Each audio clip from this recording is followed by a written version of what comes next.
আজকাল অনলাইনে ট্রেনের টিকিট বুকিং করতে গেলেও সাবধান। তো বন্ধুরা, আমি যাচ্ছিলাম কলকাতার চিতপুর থেকে নিউ জলপাইগুড়ি এনজিপি। আমি টিকিট কেটেছিলাম সেকেন্ড সিটিংয়ে।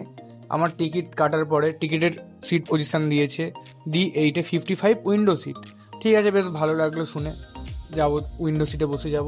ঠিক আছে নাও। বাট তারপরে আমার সাথে যা হলো পুরো দেখার মতো ছিল গাইস।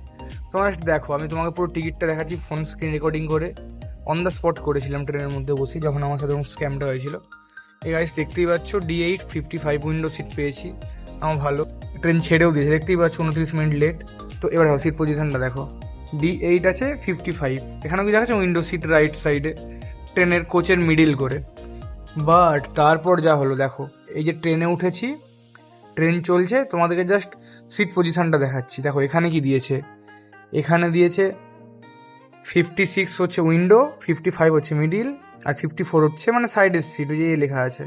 ওর মানেটা জানি না, বাট কেন যেরকম হচ্ছে কোনো মানে থাকে না। যদি কেউ জানো এর ব্যাপারটা কি, প্লিজ কমেন্ট করে জানিও গাইস। আমি তো কিছু বুঝতে পারলাম না, মাথা মুন্ডু আমার অবস্থা খারাপ হয়ে গেল জাস্ট ভেবে। ভাবলাম উইন্ডো সিট পেয়েছি, বাট এরকম।